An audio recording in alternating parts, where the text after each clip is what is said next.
Karena banyak kalian yang request untuk membahas materi gelombang kelas 11, maka Mimin bikin video tentang materi gelombang kelas 11 ya. Tapi ingat, ini hanya review singkatnya aja, karena kalau untuk yang lebih dalamnya itu kalian harusnya dapat dari guru kalian di sekolah. Oke, yaitu gelombang. Dan jangan lupa follow Fisika Yes. Nah, ini sebenarnya Mimin ambil dari materi 78 ya. Ini udah pernah Mimin kasih di tahun lalu yang Mimin juga bahas tentang gelombang. Perlu diingat lagi kalau Mimin itu bahas gelombang ini untuk yang kelas 11. Jadi untuk materi yang masih ada hubungannya yang basic itu yang ada di SMP itu Mimin anggap kalian udah ngerti semua. Jadi Mimin hanya membahas yang tambahan yang ada di SMA aja. Jadi gelombang itu kalian tahu kalau itu gelombang adalah energi yang merambat. Nah, gelombang ini dibagi menjadi dua berdasarkan mediumnya, yaitu gelombang mekanik, yaitu gelombang yang membutuhkan medium atau memerlukan medium berupa padat, gas, atau cair. Contohnya itu yaitu gelombang laut yang memerlukan medium air ya, dan gelombang bunyi yang memerlukan medium dalam bentuk apa aja, bisa padat, cair, dan gas. Nah, selanjutnya yaitu gelombang elektromagnetik, yaitu gelombang yang tidak membutuhkan medium, yaitu contohnya gelombang cahaya. Itulah alasan kenapa gelombang cahaya yaitu matahari bisa sampai ke bumi, sedangkan gelombang bunyi di luar angkasa itu dia tidak mungkin terdengar karena gelombang bunyi kan memerlukan medium, sedangkan di luar angkasa dia tidak memiliki medium. Nah, gelombang juga dibagi berdasarkan arah rambat ya. Kalau tadi kan berdasarkan medium, sekarang berdasarkan arah rambat, yaitu gelombang transversal, yaitu gelombang yang tegak lurus dengan arah rambatnya. Maksudnya arah getarnya tegak lurus dengan arah rambatnya. Ini salah tulis nih. Contohnya gelombang cahaya atau gelombang tali yang gambarnya kayak gini biasa ya. Nah, tuh. Gelombang longitudinal yaitu gelombang yang arah getarnya sejajar dengan arah rambatnya. Makanya dia cuma kanan kiri aja. Kalau ini kan atas bawah sama kanan kiri. Contohnya gelombang permukaan, gelombang bunyi, gelombang pegas, dan lain-lain untuk yang longitudinal. Selanjutnya yaitu gelombang sirkular, yaitu gabungan gelombang transversal dan longitudinal, contohnya gelombang pada permukaan air. Tapi untuk gelombang yang ini jarang dikeluarin di soal karena bentuknya tidak beraturan. Nah, kita masuk ke gelombang berjalan yang ada di SMA. Jadi sebenarnya sebelum masuk ke gelombang berjalan ini, kalian udah paham sama yang rumus yang ini, yang periode sama dengan T per N, frekuensi sama dengan N per T, T sama dengan 1 per F, terus lambda sama dengan X per N. Nah, ini semua itu kan ada di materi SMP. Jadi Mimin anggap kalian udah ngerti. Ya, ini karena basic ya, karena kalau dibahas semuanya nggak mungkin keburu, nggak mungkin cukup lah, pokoknya panjang banget. Nah, masuk ke gelombang berjalan. Jadi masih ke yang sama, kita bahas gelombang transversal dan gelombang longitudinal aja. Gelombang sirkular kita anggap nggak masuk ke materi ini ya. Jadi di gelombang transversal, satu gelombang itu dikatakan kalau memiliki satu bukit dan satu lembah. Oke, ini untuk gelombang transversal. Sedangkan untuk longitudinal itu terdiri dari satu rapatan dan satu renggangan. Kebayang ya? Nah, amplitudenya itu berarti dari titik 0 ke atas atau enggak dari titik tengah ke bawah. Itu untuk gelombang transversal. Untuk gelombang longitudinal yaitu dari pusat renggangan ke pinggir rapatannya itu. Ya, itu untuk amplitudenya ya. Oke, next. Nah, ini yang Mimin bilang tadi yang di sebelumnya. Ini harus kalian udah hafal. Mimin gak jelasin, tapi Mimin hanya kasih gambaran aja beserta variabel-variabelnya aja. Oke. Next. Nah, ini tambahan baru yang ada di SMA. Jadi di selain besaran yang tadi itu ada yang namanya fase gelombang, yaitu sudut fase yang ditempuh tiap satu putaran. Dituliskan sebagai fase, yaitu T per N ditambah X per lambda. T itu waktu dan T itu periode T kecil. Sudut fase, yaitu theta, adalah sudut yang ditempuh gelombang saat bergetar dalam fungsi sinus. Jadi sebenarnya itu theta itu rumusnya 2pi dikali fasenya. Fasenya itu kan rumusnya T per T plus X per lambda. Nah, beda fase adalah selisih antara satu fase dengan fase lainnya. Ya udah, berarti delta X per lambda. Delta X itu yaitu jarak titik 1 ke titik keduanya itu. Nilai beda fase berkisar antara 0 sampai 1 dengan nilai bilangan bulat diabaikan. Jadi beda fase ini nilainya sebenarnya nggak boleh lebih dari 1, atau bisa kita katakan nilainya itu nggak boleh lebih dari 1. Nah, harus sama dengan 1. Kok lambangnya gitu. Oke, pokoknya ngerti lah ya. Jadi kalau misalkan didapatkan fasenya itu setengah, ya udah berarti kan fasenya setengah. Tapi ketika kalian didapatkan fasenya itu 3/2, ini kan lebih dari 1. Kalian tinggal kurangin 1, berarti hasilnya setengah. Kalau kalian dapatkan misalkan fasenya 4/2, berarti kan ini kurang 1, hasilnya 1, atau kurang 1 hasilnya 0, karena fase 0 sama 1 itu sebenarnya intinya sama lah. Nah, misal satu lagi, misalkan fasenya kalian dapatkan 5/2, berarti kalian kurangin 1, 3/2. Wah, ternyata 3/2 masih lebih dari 1, kalian kurangin lagi 1, berarti setengah, kayak gitu. Oke. Fase itu apa? Fase itu jadi ibarat gini, kalau di sini ada gelombang, oke, fase di atas ini kan satu gelombang kan ke sini, maka nilai di sini fase di atas ini sama fase di atas ini akan sama fasenya, oke. Dan fase di bawah sini, fase di sini dan fase di bawah ini nilainya bakalan sama. Itu kalau fasenya sama. Ngerti?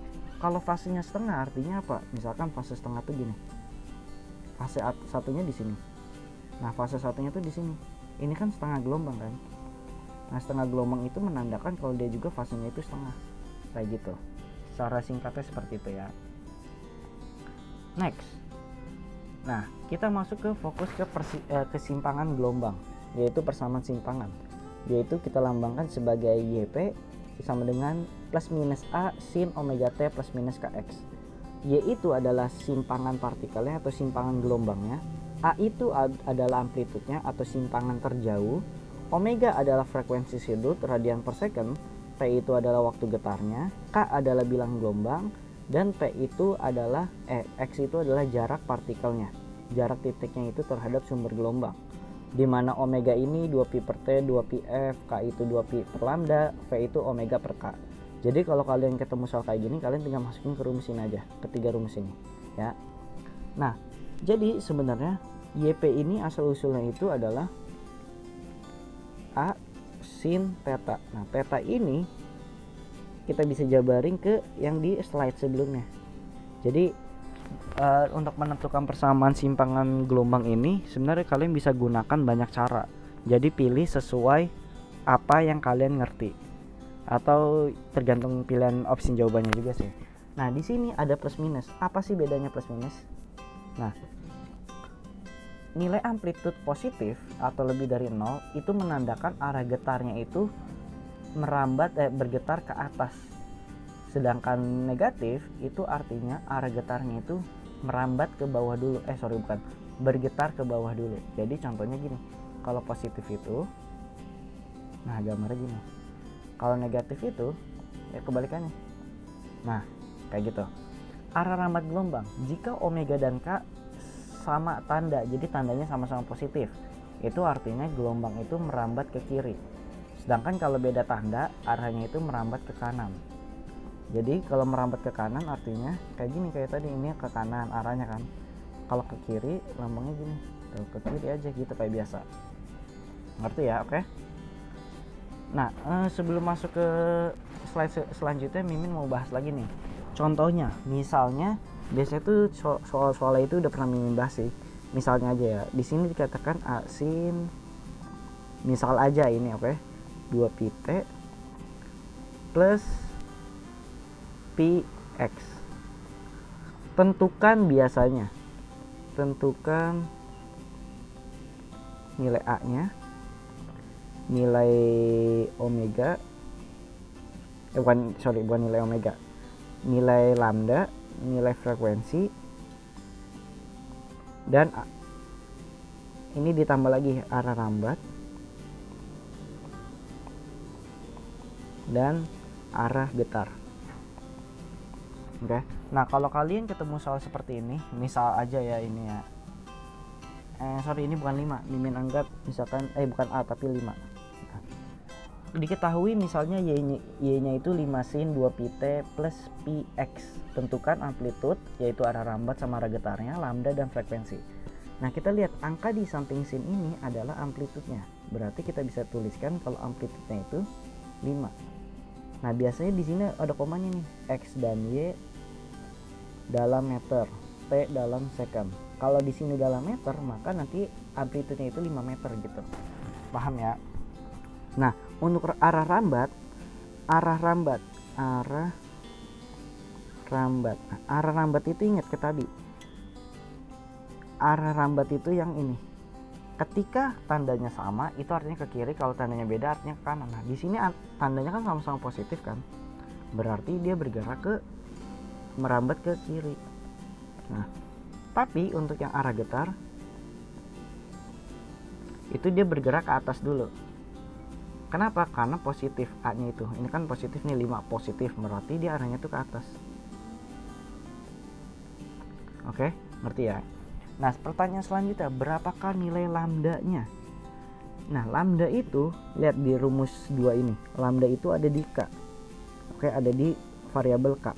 K ini nilainya di samping X. Berarti di samping X itu nilainya pi. Berarti kita bisa tuliskan kalau K itu nilainya pi. Oke. K itu rumusnya 2pi per lambda sama dengan pi. Pi-nya kita coret. Maka lambdanya itu didapatkan 2. Karena tadi di sini X dan Y-nya itu dalam meter, maka lambdanya itu 2 meter juga. Nah, untuk nyari frekuensi itu berarti kita gunakan yang omega. Karena di sini ada frekuensinya. Omega itu adalah angka di samping T. Angka di samping T itu 2pi. Ini yang ini. Berarti omeganya itu 2pi. Masukin ke rumus omega, yaitu 2pi F sama dengan 2pi. Maka didapatkan F-nya itu 1 Hz. 1 Hz itu adalah jawaban untuk frekuensinya. Oke? Nah, biasanya ada soal tambahan lagi nih. Berapakah kecepatannya? Kalau ditanya kecepatannya, ya udah kalian tinggal masukin lambda dikali F. Lambdanya 2, F-nya 1, yaitu 2 meter per second. Seperti itu aja. Oke, paham ya sampai sini ya? Next. Nah, selain persamaan simpangan itu, kita juga biasanya bisa nurunin untuk mencari kecepatan sama percepatannya. Ini konsepnya mirip seperti turunan trigonometri yang udah kalian pelajari di matematika ya. Nah, jadi Y aksen itu kan V, itu kan rumusnya dy dt. Ini ada sih di gerak, kalau nggak salah di kelas 10 kalian harusnya udah belajar. Jadi di aturan trigonometri urutannya itu sin, cos, min sin, min cos. Jadi kalau ke bawah itu artinya diturunin. Nah, lihat sin itu diturunin jadi cos. Itulah kenapa yang tadinya sin berubah menjadi cos. Oke. Nah, selanjutnya A-nya itu tetap sama. Oke. Nah, di dalam angka di dalam sin itu ada omega t sama kx. Di soal ini kan kita turunin terhadap t. Berarti kx itu nggak kita pakai. Sisa itu omega t. Omega t ketika diturunkan menjadi omega. Tapi kita pindahkan ke depan, maka omeganya ke depan sini. Udah, di dalam cosnya itu ngikutin yang di dalam sini, maka didapatkan seperti ini. Oke. Kalau kalian bingung tentang turunan ini, kalian bisa lihat di PPT di tahun lalu yang pernah Mimin bahas itu. Nah, untuk kecepatan minimum itu jadi kalau ada gelombang, kecepatan minimum itu terjadi ketika dia ada di amplitude maksimumnya. Ini tuh V-nya itu minimum atau kita anggap 0. Sedangkan maksimumnya itu yaitu terdapat di pusat sininya. Nah, ini Vmax.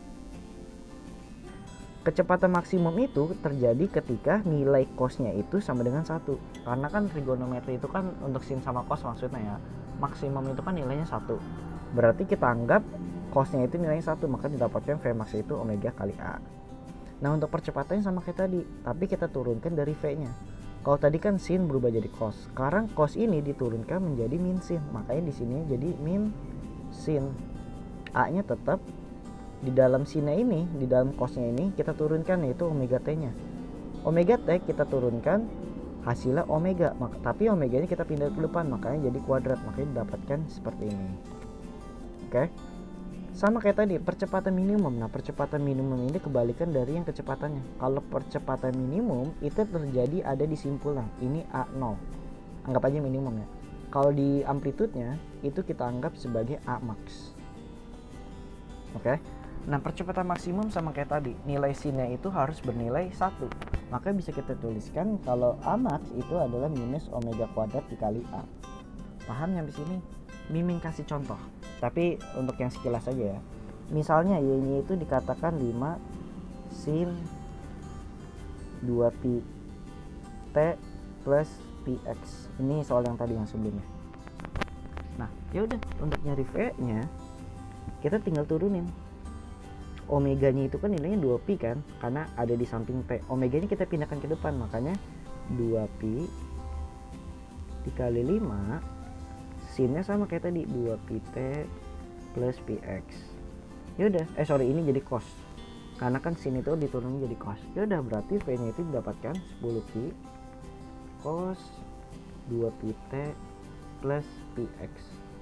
Udah, V nya sekian. Nah, pertanyaan selanjutnya, tentukan percepatan simpangannya. Percepatan simpangannya maksud percepatan gelombangnya ya.